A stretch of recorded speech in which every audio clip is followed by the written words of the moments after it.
Hello, and welcome to Recent Activity, your new favorite entertainment review podcast that attempts to cover every film, every show, all at once. I am your co-host, Andrew Morgan. With me, as always, are two men wondering why they didn't have any songs from Chinese Democracy on the Thor 4 soundtrack. Chris Frodel. Hello. That's I all have you nothing got? clever to say. I have nothing clever. Every week is like a surprise. What is he going to say? I know, I How love can it. I get myself into it? You bastard. And Shane Beauregard, what do you got to say? What up? That was probably the easiest follow-up to getting introduced behind Chris that I think I've ever had. Because sometimes he'll say something and I'm sitting here like, I'm such an idiot. I got nothing. I never have anything. Do you know how many intros I go through like in my head before I use the one I do? It's like so difficult to actually come up with those things. So I hope you at least appreciate them, even though I put you on the spot. Because I was like, my screaming goats of podcasting. I was going to use that one. Oh my God. If you did that, I would have screamed. I know, and that's why I didn't do Yes. that. Wise man. I was going to be the Axel and Slash to my bucket head. Something I had so Oh, many God, no. in my head, but I was like, Chinese Democracy. Don't lower is always yourself funny. that way. Yes. But I'm super excited for this episode, guys. I know you are too. We have a super packed show for you today, as later on in the episode, we will be reviewing the season finale of The Boys, with some discussion, I'm sure, about the entire third season and where we stand going into season 4. But first, we'll take on the latest installment from the MCU, Thor: Love and Thunder. The 29th MCU to be released thus far. Woof. That is a lot of films. I know I told you guys off air kind of where I thought this one ranked. Do you guys have that in your banks there? If I were to call that out? Where your position is No, or where ours is? where you guys land. I remember mine. Yeah, I can rank them. Yeah? I have to rank mine again. Yeah. It's not that Because hard.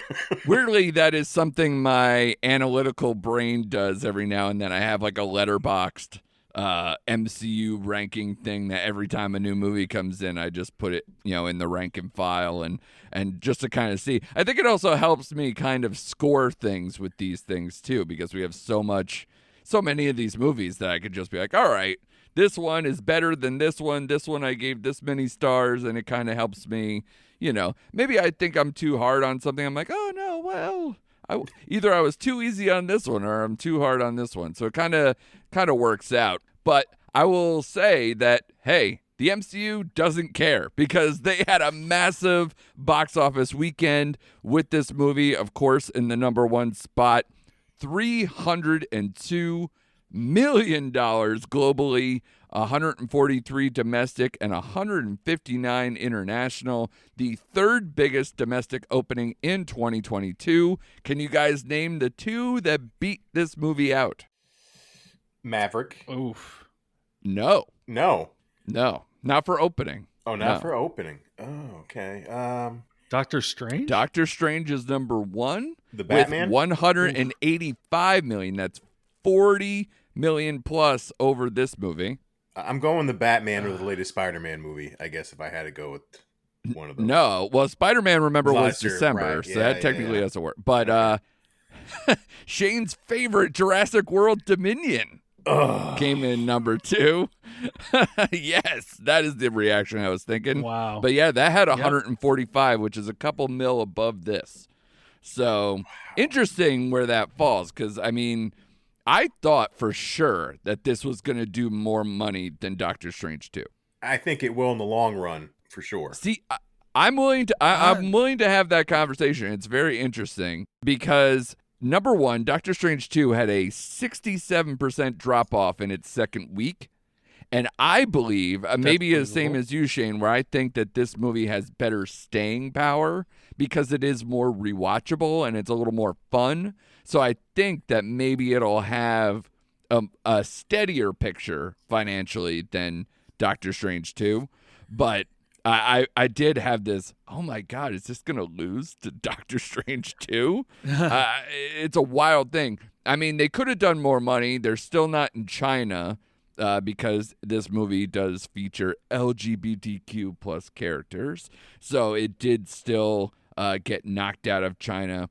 They actually haven't had a movie in China, the MCU, since Far From Home, I think. Wow, okay. Okay. So it's been like 3 years. Far From Home? Yeah, 3 years. Wow. Yeah, that they've always had some kind of, bugaboo, whether it's gay characters or any of these things like that. Something happens to where they don't like it, and hasn't played in China in like 3 years. It's wild. Wow. But yeah, so we'll see. We'll keep an eye on that for the box office stuff going forward. The scores, though, are very similar to Doctor Strange 2. This currently has a 68 Rotten Tomatoes score, a 58 Metascore, a 7.0 IMDb score, an 81% Rotten Tomato audience score, and a 3.3 on Letterboxd. Those are all very similar to Doctor Strange. And even like the cinema scores, I remember it was a big deal that Doctor Strange 2 had a B plus audience score, cinema score, and that was like the lowest of the MCU movies, tied with like Eternals. And this one also, Thor 4, Thor Love and Thunder, also had a B plus. So it's on that lower rung of films that have come back with kind of a more negative audience cinema score type thing. So that all not great news for Thor Love and Thunder. So again, will that hurt the box office? I'm not quite sure. But definitely going into it, I thought this was going to be a breeze for us. I mean, it's the fourth Thor standalone. It has a lot of these things. Like, I thought it was going to be refreshing to be like a film that isn't really tied into the last MCU movie, or even really that much about the last Thor movie.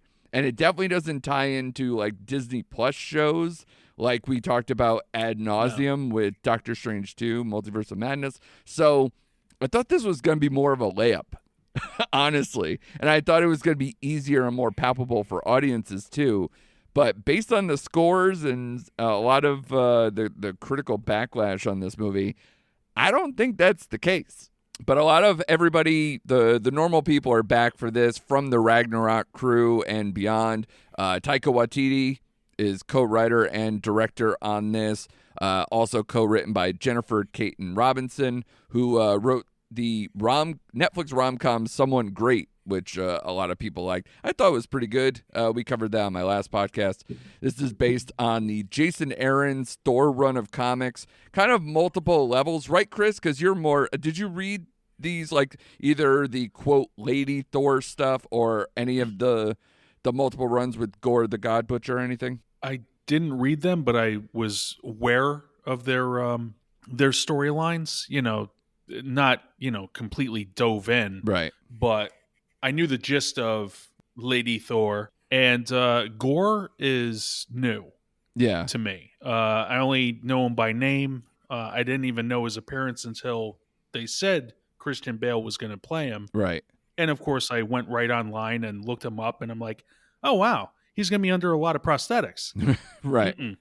Nope. Yeah, because he's more of like an alien in the previous run, right? Yes. Yeah. He has like tendrils coming from his head. He's got no nose. He looks like Voldemort with octopus right. Tentacles. Yeah, that's what I heard too. And I also heard he's way more cut. I remember that was like a big deal that Christian Bale wasn't more physically built as his character with that too, which honestly, one, I don't care. Number two, I thought the look was very good. I thought he was creepy as hell, and it really sold me within the movie and even in the trailers that I was very excited for Bale's portrayal. And also, from what I understand, Christian Bale was coming from another movie right in to do this movie. Like, he almost had to cancel because it was too close together, and his kids actually convinced him to stay in it. so that way he could be in the MCU, like something fun for them to enjoy, which is not an uncommon story that I've heard, where it's like, Daddy, you get to be like a superhero again, or a supervillain, like you get to be in like the cool stuff, so that always ends up being something. But overall, that didn't bother me at all. I was actually like, he's probably, to me, the best thing about this movie, or one of the best things. We'll get into specifics more soon, but I'm glad that he's here. Let's put it that way, because I know he didn't want to be in comic book movies anymore after doing Batman, so this really had to sell him, and I guess the script did so. I also want to add, and Shane, you'll love this comparison, but Christian Bale being talked into taking this role by his kid sounds an awful lot like Frank Grillo for coming back to the MCU after he had his falling out. Is that true? It's like, Dad, his kid convinced him to come back. He was just like, no, screw them. They did my character rotten, No, who else has that story, Chris? To make his appearance, who else has that? Natalie Portman, who is also coming back for this movie, where she was just like... Her kid talked her into that? No, but well, maybe she did. But like, I know that it was something to where she announced, like, basically, I'm retired from the MCU. Yeah. And then it was like, wait, did we hear like a voiceover thing in either Infinity War or Endgame, one of the two? And then it kind of like slowly snowballed from there that she got back into it based on the script and some other things. So yeah, obviously she is a big part of this too. The whole the mighty Thor, Lady Thor, however we want to present this. She is back in the fold in the MCU as Jane Foster, as the Aussies. Australian for beer. Australian for Thor. Wait, no, that's the other guy probably. But a bunch of other new characters as well. Russell Crowe as Zeus is here. We're also adding in the entire Guardians of the Galaxy, which we'll get into detail once we get into the movie itself. This movie is about Thor enlisting the help of Valkyrie, Korg, and his ex-girlfriend Jane Foster to fight Gore the God Butcher, who intends to make the gods extinct. Like I said, almost with Stranger Things, right? It's all about Thor. Fourth Thor standalone movie. He's the only MCU character to achieve that. This is the fourth time Matt Damon has played Loki, with his two Kevin Smith movies included there. There are 4 Guns N' Roses songs included in this film, including Easter eggs to their music videos and Hemdel's son changing his name to Axel. Oh, that's kind of fun. There's a million Hemsworths in this movie. His brother returns as like the actor version of Thor. His son plays the young version of himself. His wife plays a former wolf woman lover. We all can relate to that. We've all had one of those nights in college, right, guys? Yep. Oh, my God. And his daughter plays his, well, I'll save that part. It's a little spoilery, but basically the daughter of Gore the God Butcher. So a lot of his entire family in here, and he's also a producer, so it's kind of like a big Hemsworth project, this entire movie. But like I said, the critics have been kind of wishy-washy on this movie, maybe not too kind. The scores are very middling, and obviously I saw this movie with Chris over the weekend, so I'm very curious to start with Shane to see where he landed on this movie, because, this movie of all of them probably lands more in your lap than maybe Chris and I. It's got a lot of like, sword and sandal kind of vibe to it, that 80s kind of Conan vibe, or trying to mix up, because basically Hemsworth is kind of turning into a mix of Arnold Schwarzenegger in the 80s and 90s with like Kurt Russell attitude, right? Right. So a lot of that seems to speak to you. So where does this land for you? You would think that, right? You would think that this would be like, I would just lap this movie up. And it is hard for me because, it's hard for me to criticize my prison boyfriend. So this is going to be, which we'll get into that discussion later. But that's what me and Chris are talking about off air. I also do want to ask who has the better soundtrack, Spiderhead or this movie. So keep that in mind too. Okay, I'll keep that in mind. The biggest issue I had with this movie And I don't want to come down too hard on it because it wasn't that terrible. I think I was anticipating to be better than it was. Obviously, tonally is where I had an issue with this movie. It's like you have Christian Bale, who is great. The best part of this movie seemed like he should have been in a different movie altogether. And one of my other biggest issues is, to me, now Thor's always kind of been like a meathead, a lunkhead, but they really dumbed him down to another level. I thought this movie, like, he's the dumbest Thor, and this is the dumbest we've seen him, and that kind of bothered me a little bit. I'm like, okay, we get he's like, you know, sometimes forgetful or just stupid and being a frat boy, but no, they just took him to a whole nother level. So I don't want to derail you too far, Shane, but do you think, because we've talked about this in the past, we talked about it with Moon Knight, we talked about it with other projects that bring in gods, or even the stuff with Captain Marvel. If you don't have, like, you have these larger, almost godly or Superman-esque characters that they basically don't know how to undercut appropriately because they're such undefeatable characters, or they have that, you need the kryptonite, you need some kind of balance. And that's the one thing that I liked about this movie. I thought the Gore the God Butcher and the sword and everything else was very well done in terms of something that you can bring in that is the kryptonite. Right. But at the same time, I feel like they, between the fact that Hemsworth wanted to be more comedic and kind of show a different side of him in this character, that I think that balance is very hard, especially now that you're bringing in a Taika Waititi to do these films. Right, it was hard, but I thought Ragnarok was a better balance of him being funny and being action packed, because as we talked about at the top of this show, there's some very serious shit in this movie, like the whole Jane Foster cancer angle. Kids being kidnapped again, you know what I mean? And especially with Gore the God Butcher snapping that eel, whatever. He like tore the head off of that eel. I was like, oh shit. So so tonally is where I had an issue with this movie. And I didn't care, when Thor's new armor remind me of like the Color Rush NFL uniforms. I know, Chris, sports reference. I didn't like the Color Rush. Yeah, I didn't like the Color Rush uniforms that they were rocking. I don't know. It just, little things like that kind of bothered me. And the whole Russell Crowe's Zeus, I didn't like that at all. Like, Jesus Christ, I didn't either. I thought there were aspects of that scene, the whole fine, cool, let's get Chris Hemsworth naked thing. That's funny. And also very understated. I didn't get it at first. And then when I was going through other little tidbits about the movie online, I still laugh. And if I saw it now, I'd laugh again. Korg's God. Did you guys pick this up? So his god, Korg's god, like the rock god or whatever that was in the Hall of Gods there. His name is Ninny Nani. He was sitting on a throne of scissors because, of course, rock beats scissors. Nice. Gotcha. Nice. Jesus. It's so dumb, but I love it, and it makes me giggle every time I think about it. It's right there for the taking. Now I'm not going to look at that the same way. It was so quick. Wow. I didn't notice, but when I saw it, I was like, God damn it, that's hilarious. Yeah, well, I thought it was like a Game of Thrones reference that, because it almost looks like it's that. over my head. Right. But God. Yeah.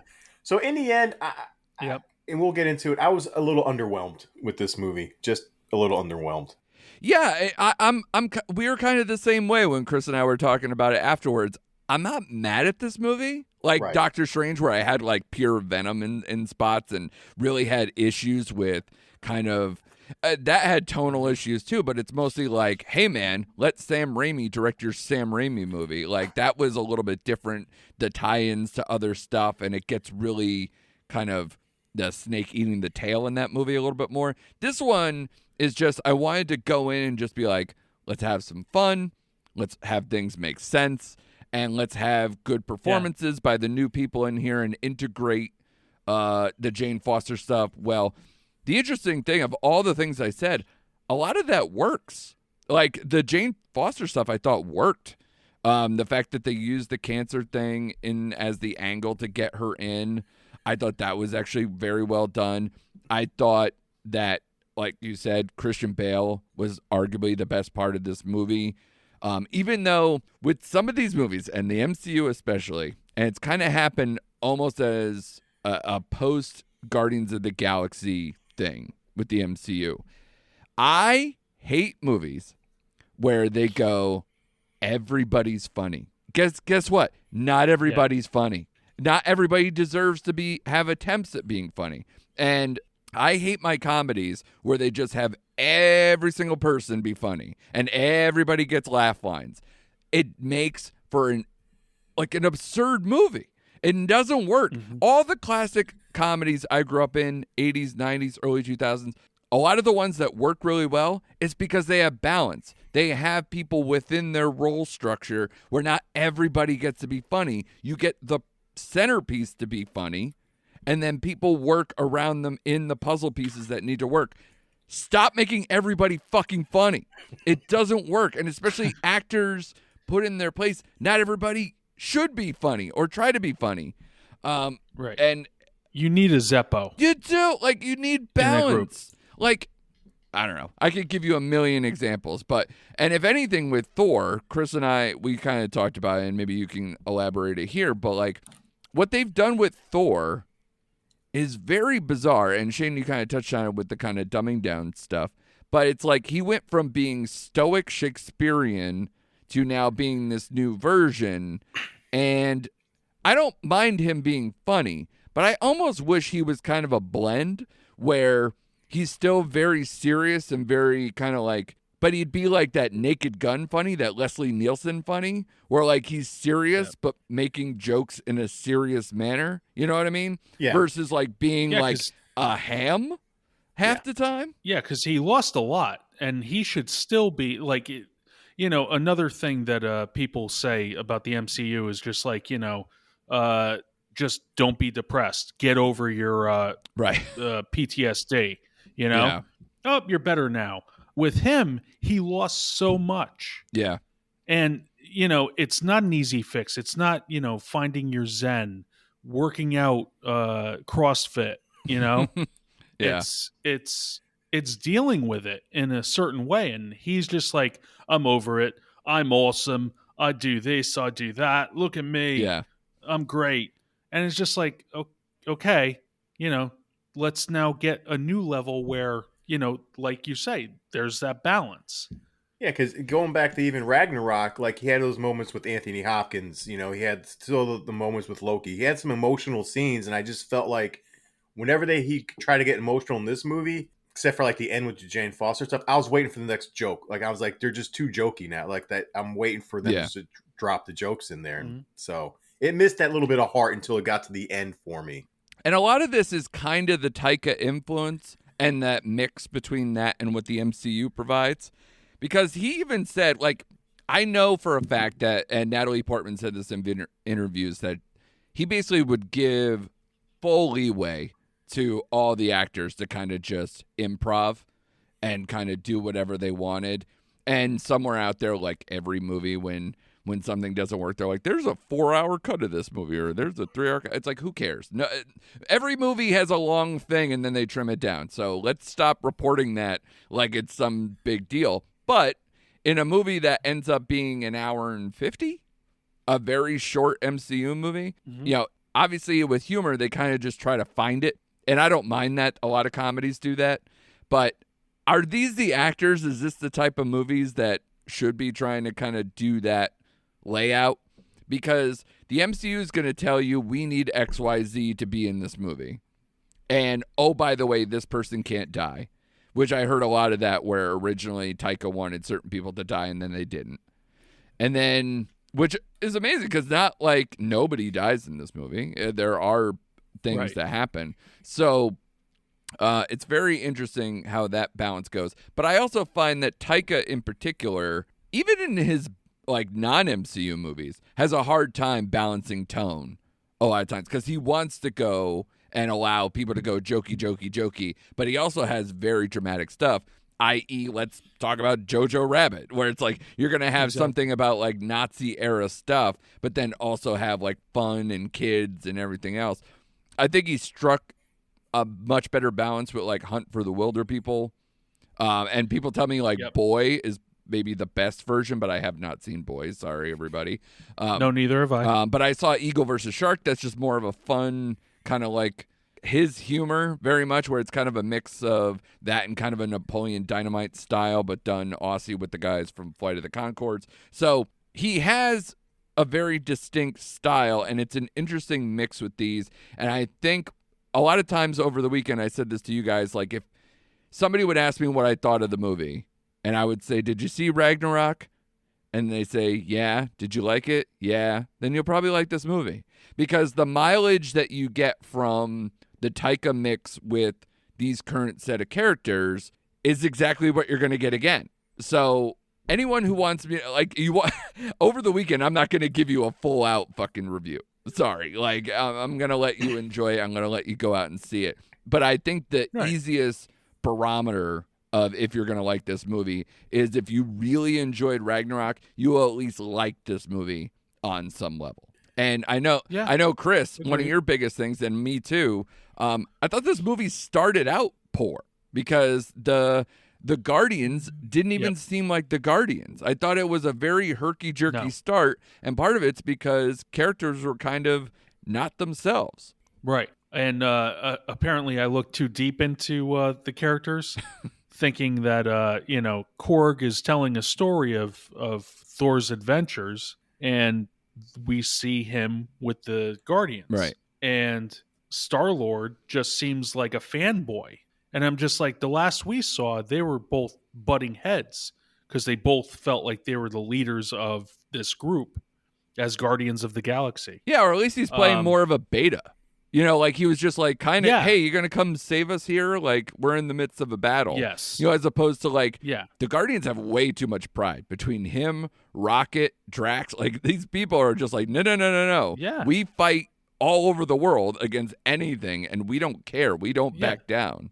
And, not to maybe like talk the enemy down, but they're a bunch of furballs. Right. Yeah. Like, are they really that threatening? Yeah. They just seem like a bunch of fraggles, It's very true. So I agree, man. And I don't know if we're kind of veering into slightly spoilerish. So I don't know if we want to before we get into detail. Do we want to give grades before we get into all the details of it, though? Sure. Yeah. Let's do it. All right. So Shane, I'll start with you because we started with you before. If you had to put the old letterbox grade on it, how many are you putting out of 5? 2.5. Right down the middle. 2.5. I tried to get it up to a 3. I did. I couldn't do it. I couldn't do it. See, I think the only MCU movie that I gave lower than a 3, maybe 1 or 2, but I think the only one that I could think of is the Eternals. See, and that's what harkens back to what you were saying earlier when you go to Letterboxd and you pop it in, you see what you graded the Eternals. Maybe I need to start doing that because this was a much better movie than the Eternals, right? This was a better movie than Doctor Strange 2. So theoretically, I shouldn't give the same grade as I gave the Eternals, which I do think I gave them either a 2 or a 2.5. So, maybe I need to reassess, but my initial gut feeling was 2.5. Yeah, because again, when I was talking about that whole ranking system, I think I put this 18th out of 29. And that's because this movie is a very middling MCU movie where there is things I like, and we can get into those details in a moment, but there are things that, kind of just don't work. And in a movie that's an hour and 50 minutes, when it's probably, like a 60-40 split, 65-35 split in favor of positivity, it still makes it not a very good movie. So it makes it okay. It makes it fine, which is why I was dreading actually doing this review, because I was like, it's not fun to just be like, it was fine. That's what it was. It passed the time. It was yet another episode in the MCU. That's what it kind of felt like a little bit. Chris, where do you stand? Well, to you, my Thunder buddy, we left the theater. What's Thunder that? Lips. Thunder Lips, yes. When we left, I was kind of teetering back and forth between a 2.5 and 3. Yeah. And as I've sat on it, as I've thought about it, talked to others about it, I'm with Shane. I'm a 2.5. It just, I don't regret seeing it. Right. I can't exactly crap all over it, but there's certain things that just like you just pull that one little thread, right, and the whole thing falls apart. And that's what it is for me. I was a bit let down by. I thought this was one of our most anticipated mm-hmm. when we did that episode. Yeah, I think it was like 2 or 3. Right? And I thought I was with you guys. I was like, yeah. I didn't initially put it on the list because we were so close to seeing it. Yeah. But now having seen it, it's like, man, why you got to do me like that, you know? But no, so I say 2.5. Well, here's why I say 3. Well. Okay, because we've talked about it, we've done all this, but one of the things I said to you was the William Goldman effect, where to me, if a movie lands and it makes a lot of sense and I enjoy it, even if there's a bunch of issues along the way, it satisfies me in the end enough to ignore enough of the stuff previous to it. And so I enjoyed how Gore the God Butcher's storyline wraps up. I enjoy how they wrap up Jane Foster. I enjoyed how, Thor kind of progresses through the film enough to get to the end. There are some issues I have with the end, and we'll get to those in detail in a moment, but there were enough things that when it ended, I wasn't mad. Like Doctor Strange 2, I was kind of mad. Like there's like issues with it where I was like kind of mad.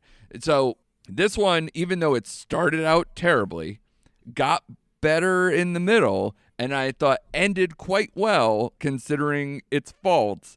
I think that's where I landed on 3, because at least as the movie ended, I wasn't mad. So, but I also wasn't applauding. Okay. And nobody, like, remember how I was like, why are people clapping at the end of Black Phone? Like, nobody, even in an MCU movie, they weren't clapping at the end of this movie, which I found very interesting. Yeah. But I think it's very telling. I think some people were getting up and they were just like, no, we don't care about the stingers. Yeah. Yeah.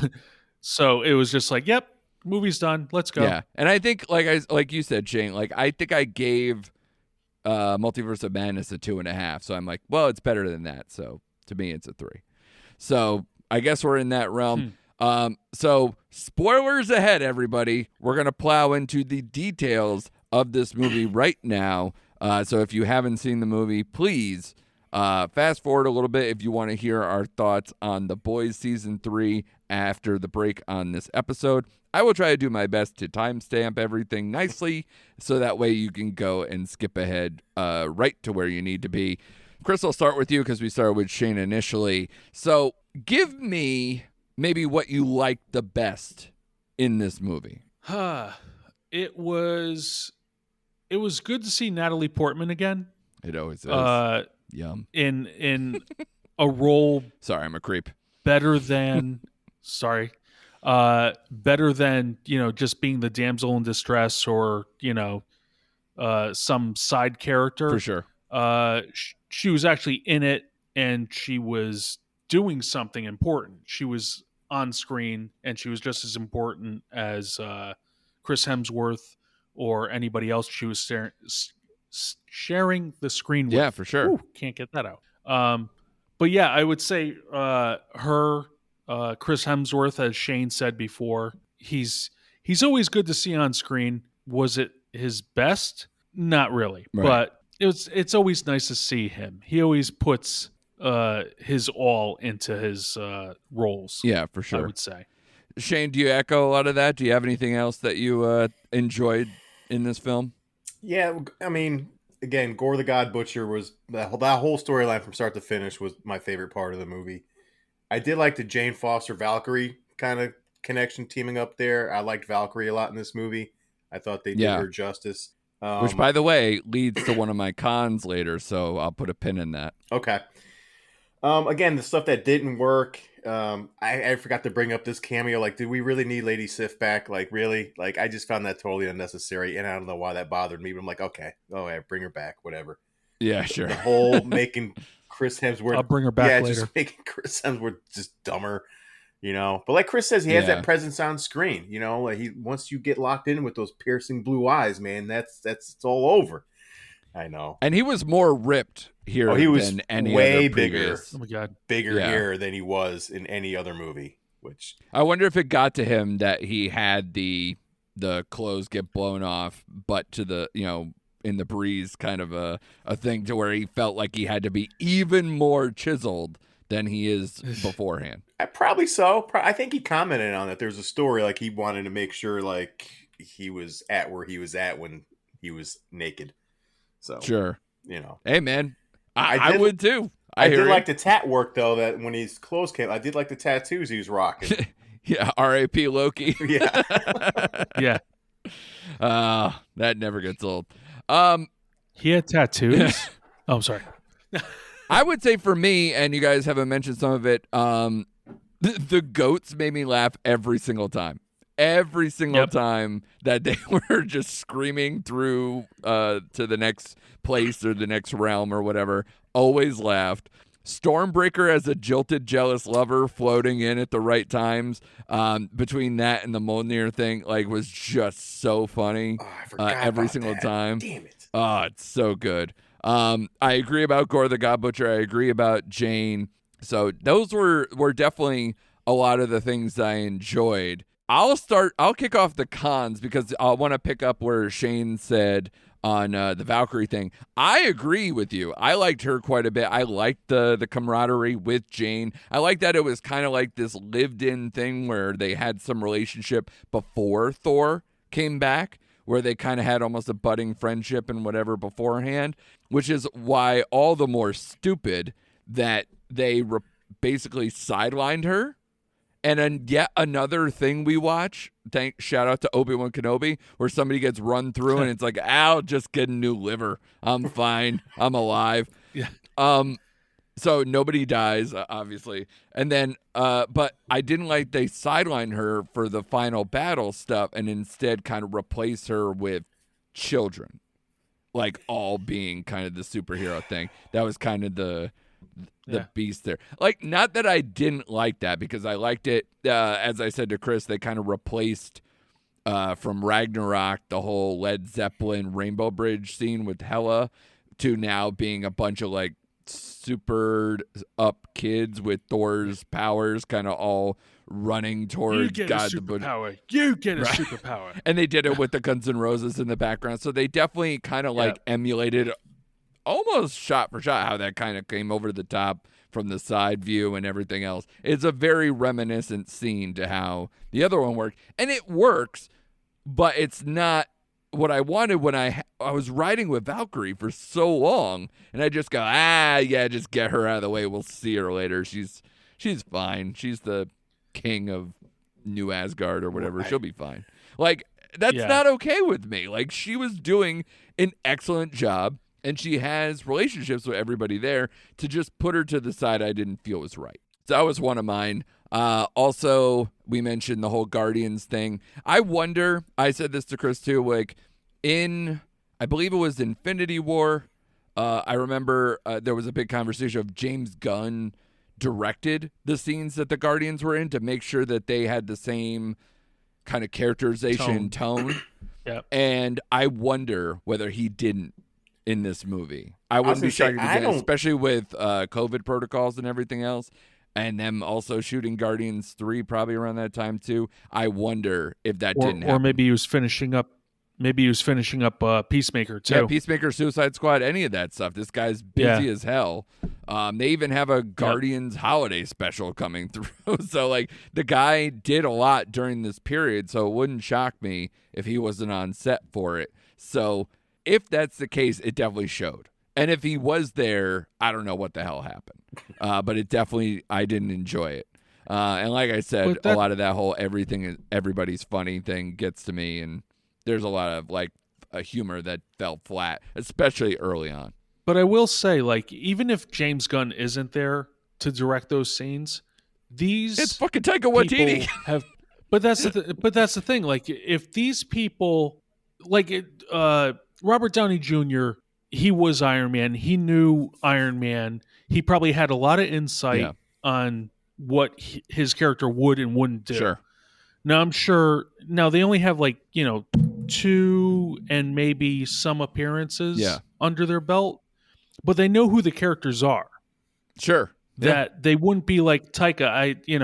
I respectfully disagree with your scene setup. My character would do blank. Yeah. And Taika's not the type of director to say, no, go fuck yourself. We're doing it my way. Right. They're going to do it all the different movie. ways. I just wonder whether that got lost, maybe even in editing.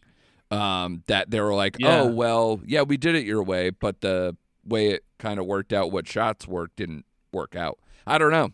Yeah. But it's got to be there on this page, too, a little bit, to where it's like they're acquiescing to Thor because it's a Thor movie, but it also puts them out of character with who they are. And also, by the way, everybody that I knew coming off how they paired up with Thor and the Guardians, I wanted a whole movie of the Thor Guardians experience. I thought we were going to get that for Guardians 3, and instead we get this kind of thing in between where I guess Guardians 3 is not going to have Thor probably at all. Yeah, that's the feeling I got, and that's what I was hoping they would go for. Obviously, coming off of the whole last scene of Endgame. Like, they just make a good pairing, and I did want to see some space adventures with Thor and Chris Pratt or Star-Lord button heads, over command of the team, and that would have been a fun movie. And the thought didn't even hit me until you just said it. Like, we're probably not getting Thor in Guardians 3, or if we do, it might be as minimal as they were in this movie. You know what I mean? Yep. So, missed opportunity for sure. Or Taika will take over for that part. Yeah. Did you guys have any other things that you felt just didn't work here? I have to say, another characterization, and I think I said this to you, Andrew, was Lady Sif. Lady Sif seemed like she was overacting. She's just been in battle. She's, ready to embrace death. But the way she spoke about it, it almost seemed like, what is this, a stage play? Like the retelling of the Asgard story? Is Matt Damon going to pop into the screen and act alongside her? Well, that was another one of those examples of why is everyone funny. They made her funny even in her own kind of death, losing an arm, kind of it wasn't a death, but dying and losing an arm thing. Yeah, dying. Yeah. Then him making a joke about it. It's like, oh, your arm will make it to Valhalla because it died in battle. But you're not. You're gonna have to stay here. Right. It's like, are you kidding me? Yeah. That should be a moment because you missed it with the Warriors 3. Yep. When they all died. Yep. You didn't have that heart to heart with them. They were just dead when you weren't around. Yep. Another characterization is, and we're in spoilers, we're talking about the Stinger. Yeah. Oh, no? God. Yeah. Oh, Zeus. Yeah, we can get into that whole thing. That whole thing didn't work at all with Super Mario as the fucking Zeus. I don't get it. No, he's talking about Zeus. Like, hey, this is disrespect me in my home. No. But no, Hemdale was reduced to being a doorman again. Yeah. But now he's, presenting Jane at the doors of Valhalla, where I said, basically, we all know she went to Valhalla. You don't just die and turn into gold dust if you're just going somewhere else. Wasn't that impressive with Valhalla? And for him to greet her, what? Oh yeah, it was just. It was like a sublet in the Shire. I don't know what's going on here. And she was so far away. The gate is so far from where it should be. Whatever, it's a whole thing. But it just seemed like you pointed out, Andrew, is that everyone's joking all the time, But then we also have to deal with cancer, and honestly, the first 5 minutes of this movie with Gore the God Butcher and pleading to his gods and his daughter dying slowly in the desert with him trying to protect her until she passes away, all this stuff. I was like, is this up? I'm getting fucking depressed. What are we doing? And then but it made sense for his arc, but it just doesn't match the rest of the movie. It goes up and down. It's an emotional roller coaster, and not all the time did I want to be on that ride.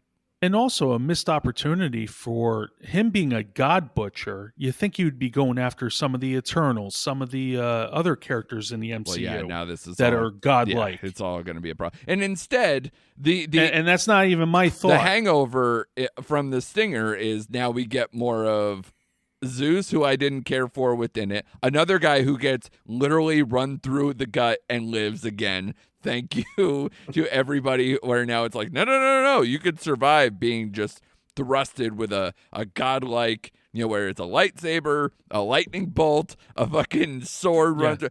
Any of it. No. As long as you get run through right through the middle of the gut, you're fine. No big deal. But he survives, and then we add Hercules. Like, if that's the next movie, if it's Zeus and Hercules versus Thor, I don't give a shit.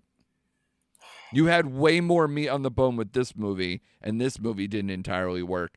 What are you going to give me with Super Mario and his sidekick Luigi? I just hope that's a teaser that goes nowhere. Like all the other ones we've been getting? Exactly. Like, yeah. And I'm sorry, like, I like that actor because that's the guy from Ted Lasso. I do too. Yeah. But like, he was it Brett Goldstein? I think is his name. Something like that. Yeah.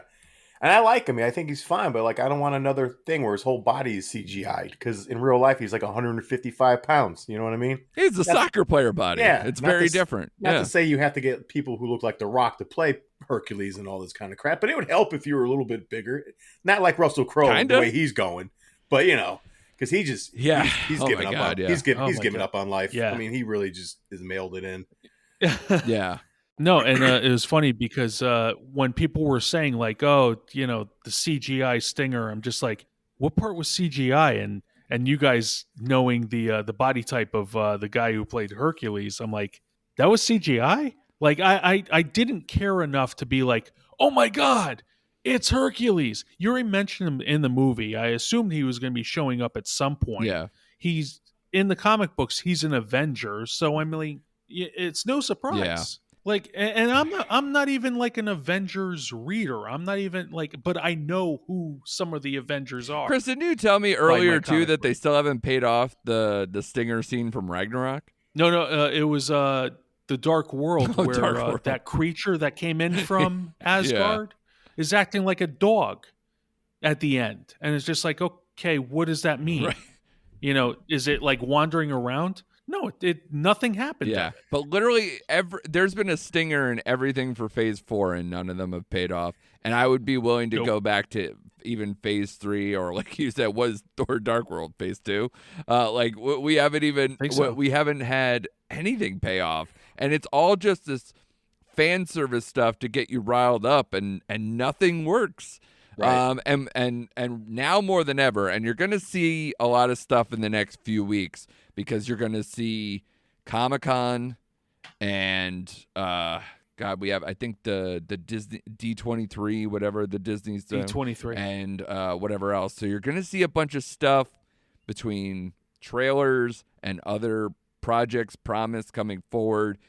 I'm just like, please, they said that they're going to try to give more direction and it'll make more sense with Phase 4 really soon.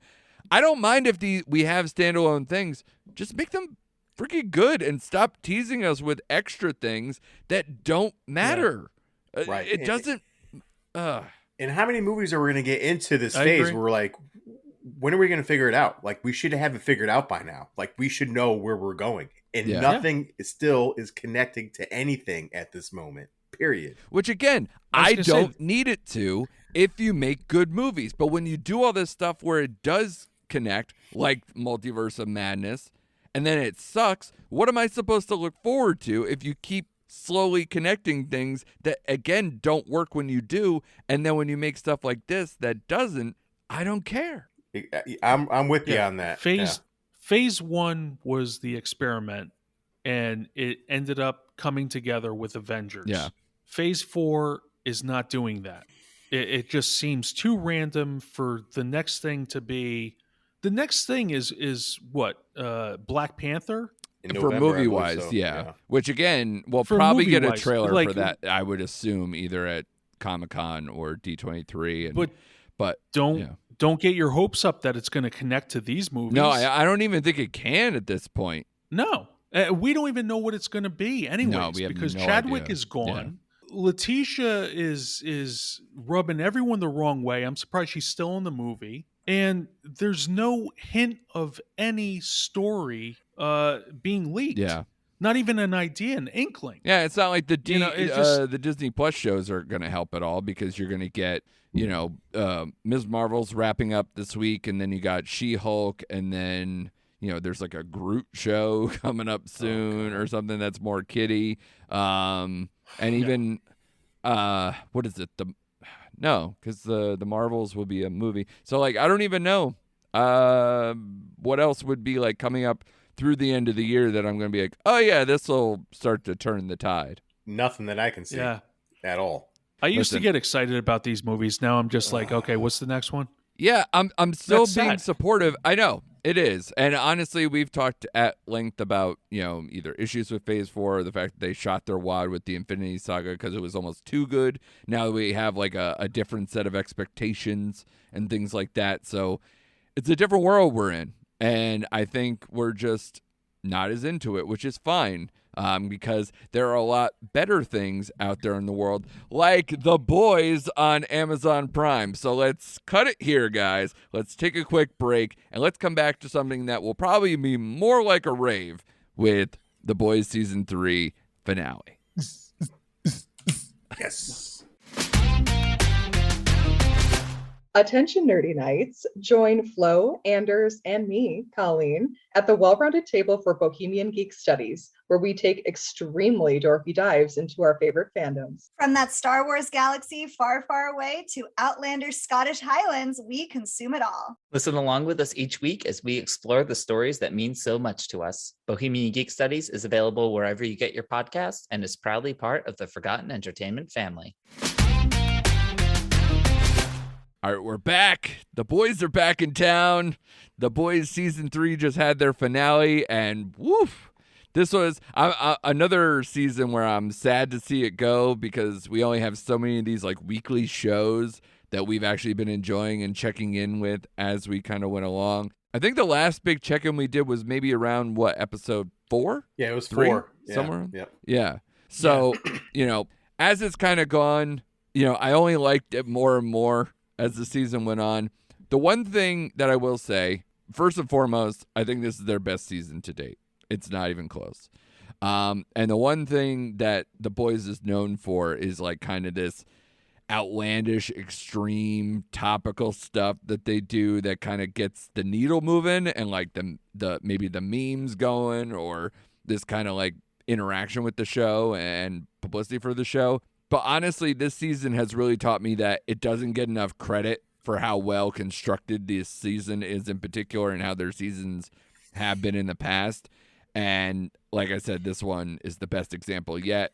And I mean, listen, the first scene of the finale, we're going to spoil this, by the way, everybody. Like, we're just going to kind of just rip everything because it's an entire season, let alone the finale. But I wanted to give everybody the warning first. But the first season of the finale where Homelander finds Ryan and talks to him about the accident that killed his mom, this pays off from the mistake Butcher made by pushing away Ryan for, quote, his own safety earlier in the season. And it sets up the whole father-son combo with Soldier Boy and Homelander and Ryan and the whole complicated ending. So even for like some things that seem small or seem like maybe they're one-off moments, they are so good, especially this season, with really developing out characters and moments and making things really stack up to where it pays off to kind of like at times gut-wrenching, at times fist-pumping kind of finale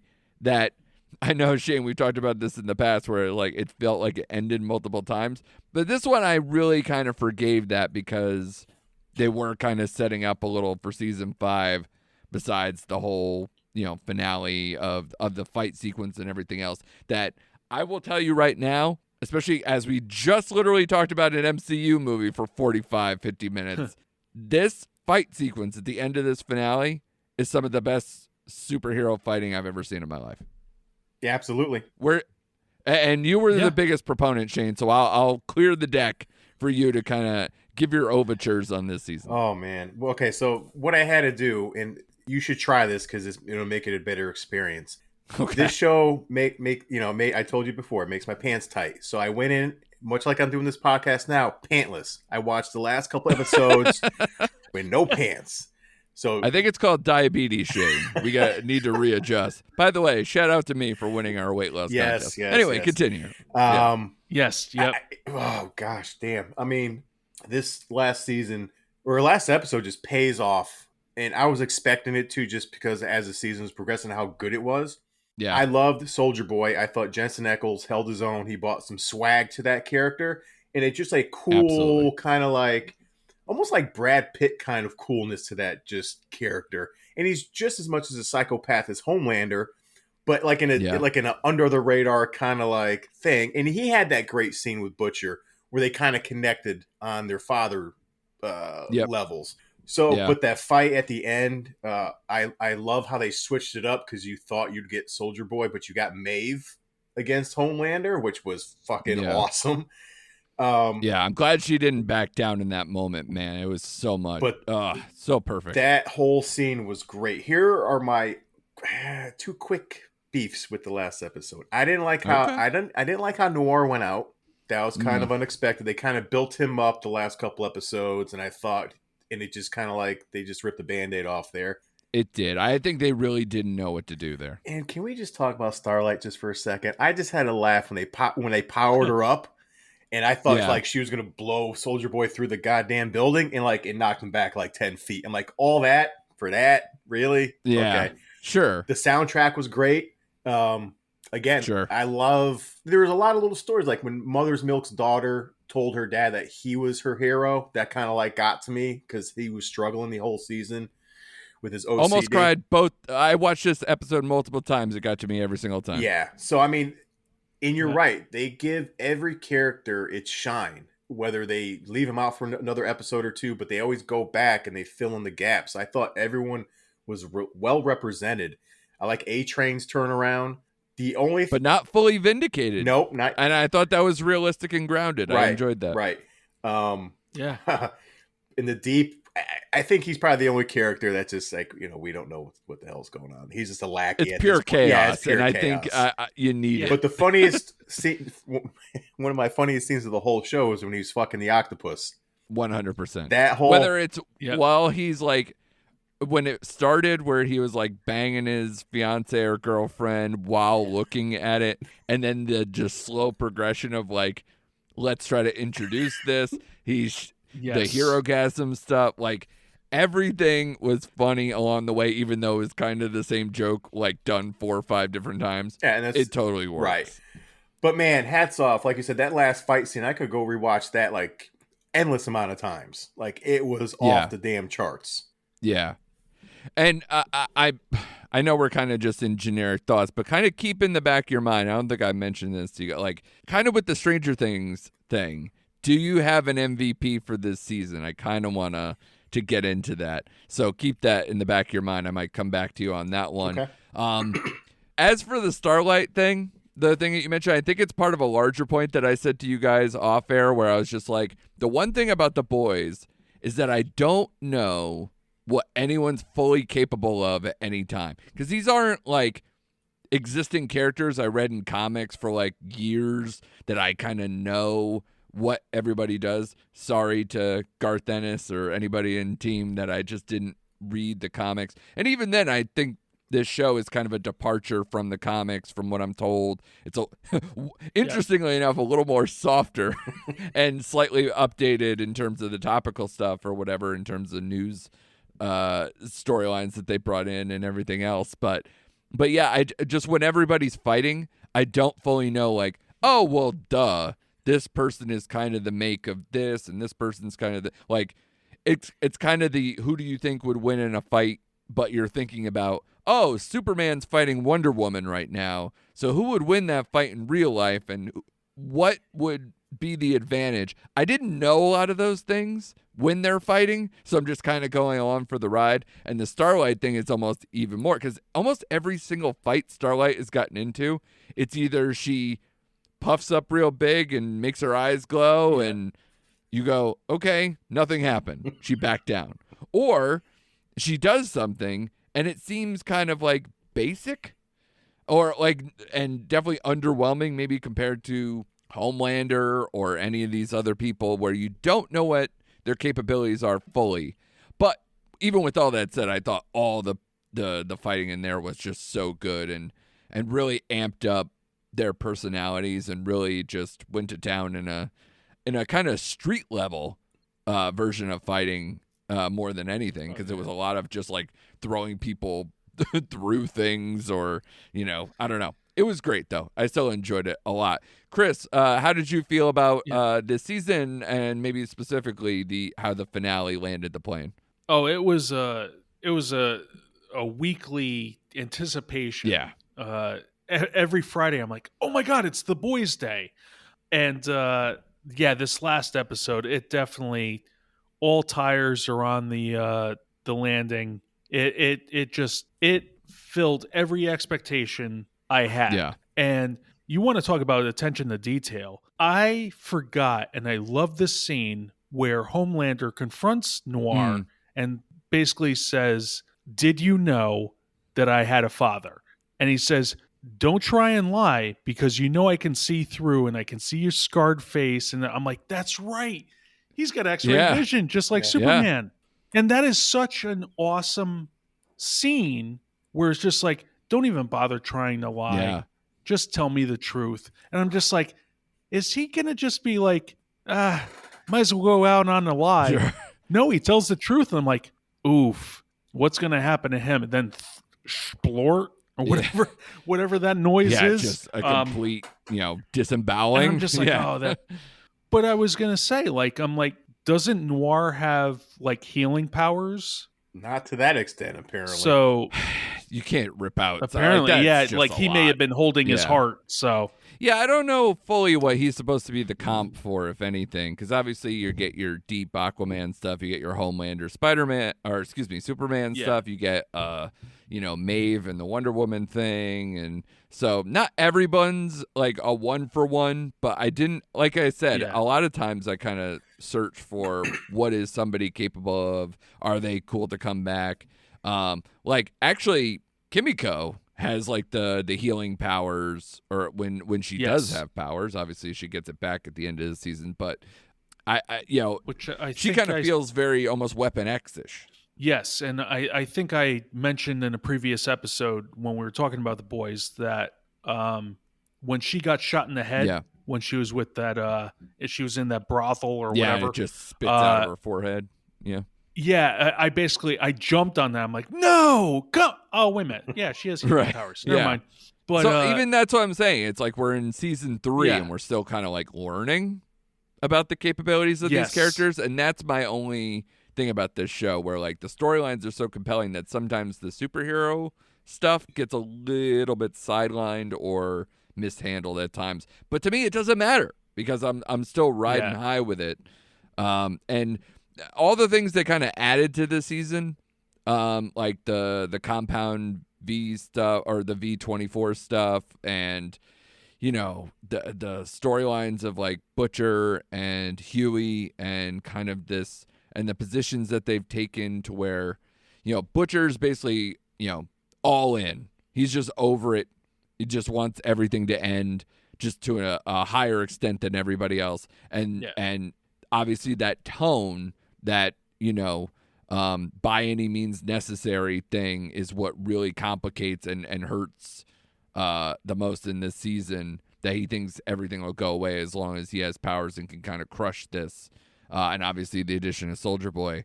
And then Huey kind of going through this, being surrounded by people who are more powerful than him all the time, constantly being minimized, constantly being shrunken down, and to finally thinking he has something to prove, mixed with something in his veins that can help him, finally be not so shrunken down or unseen, I think is super compelling.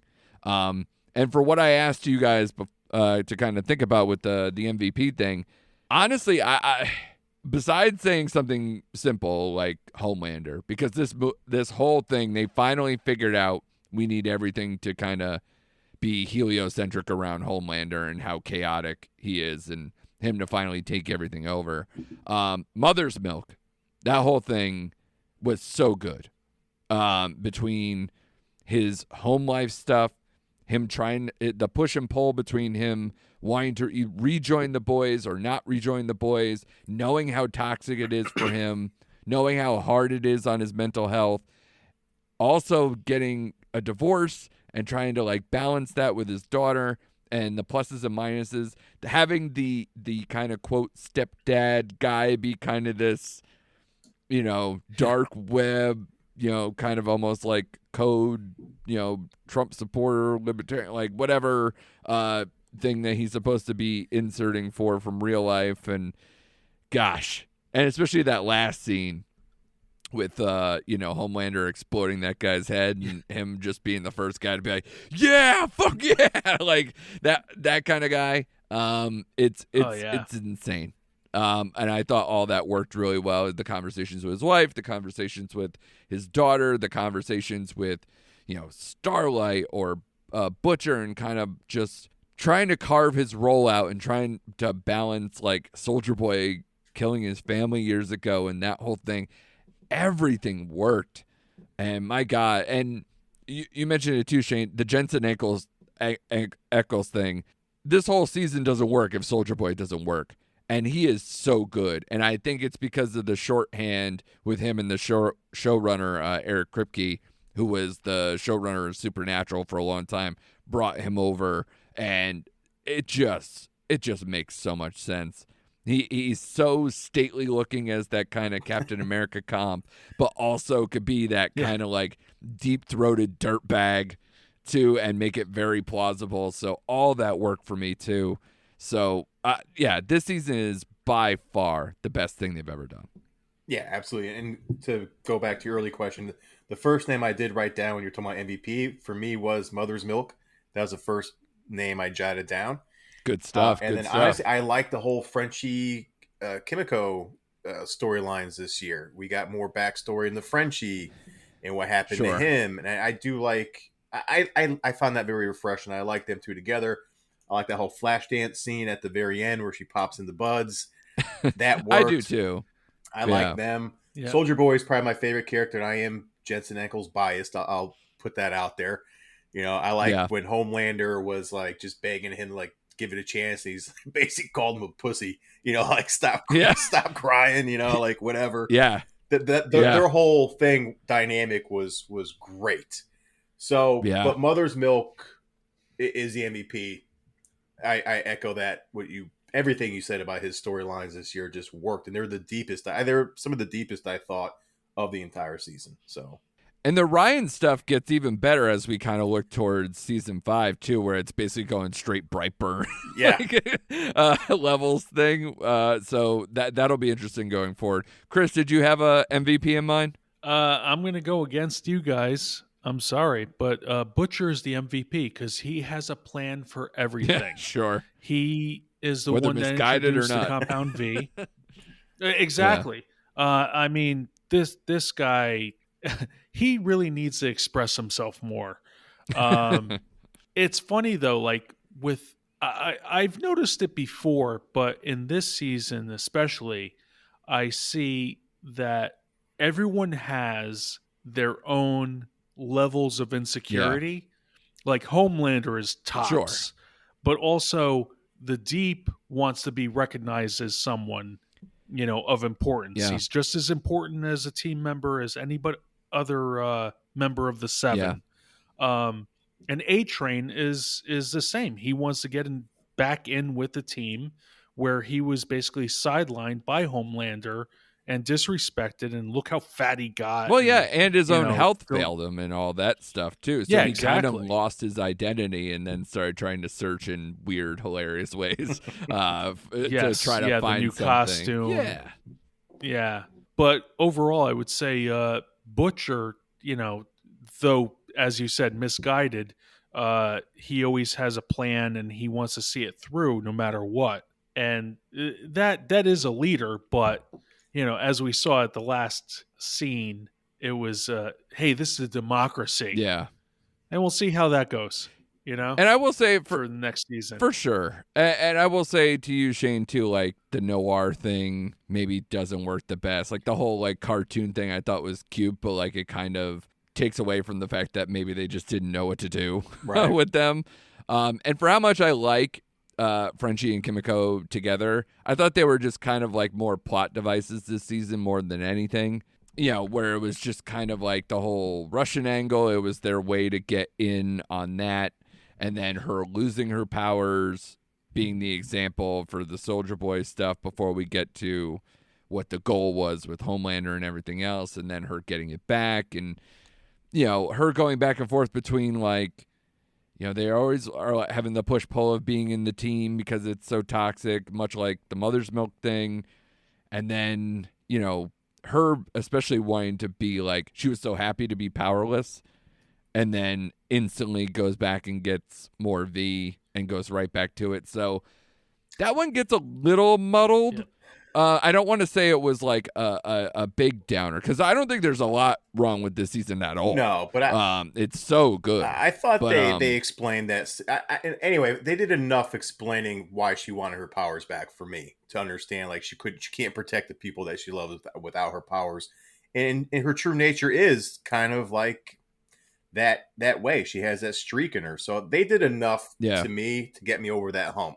Yeah, I think by the end, like you said, with how empowered she feels in that maniac scene and how that all goes, I think they finally found their footing with it and kind of like made peace with it now that maybe she saw what it was like without it and what it really truly meant, especially once Frenchie gets taken hostage again and everything else, that whole thing. So, yeah, like I said, very little wrong with this season.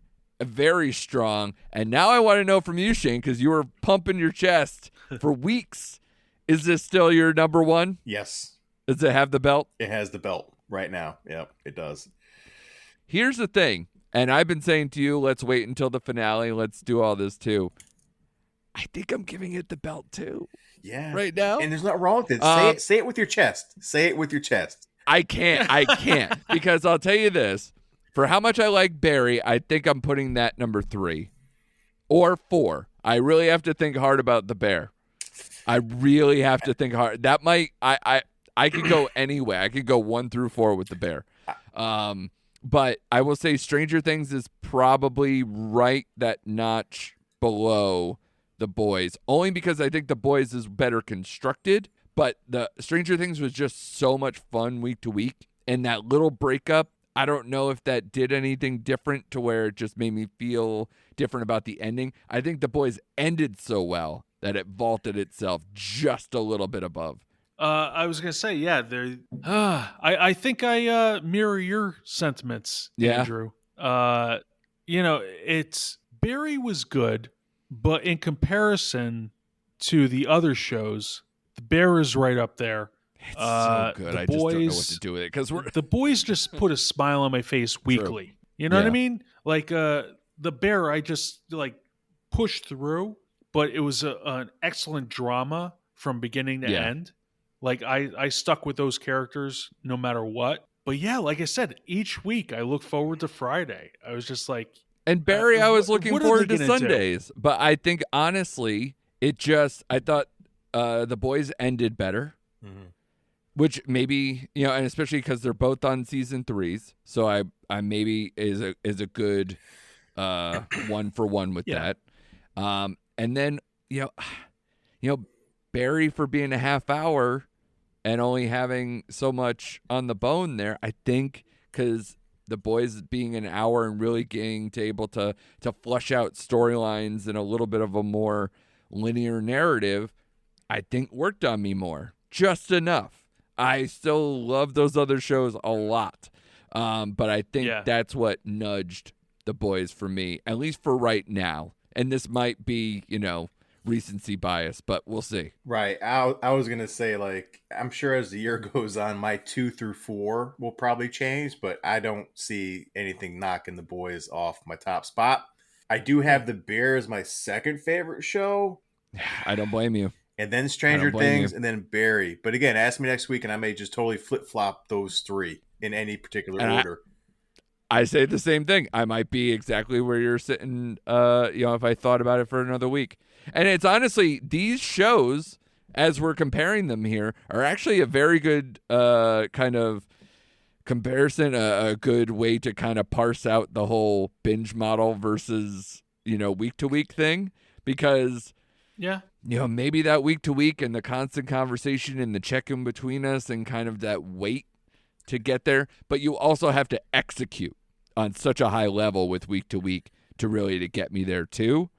Because otherwise with a binge model, sometimes you can forgive small little things because you're just you're just on that ride. You're just, give me another episode. Oh yeah. I need it. So it's a little bit different, but then the conversation seems to wane. Right. That why I think Stranger Things and The Bear are so good is because they've stuck with me. And I'm having more and more conversations or more thoughts in my mind about these seasons, even though I finished them a long time ago at this point. So I think that's why they still are hanging around. But man, it's just such a different feeling, and it's so weird in this current state of streaming. Yeah, and now I'm going to be sad. I'm going to be sad on Fridays now. Chris, it gave me something to look forward to every Friday because let's face it, boys. Wednesdays are giving us no pleasure whatsoever. No, and we'll get to the whole Ms. Marvel of it all next week. And Terminal List was a binge one that you enjoyed quite a bit. So obviously we'll talk about the other Chris in your life, and maybe we'll do Chris rankings again. But a Chris ranking. Frodel F. Yeah.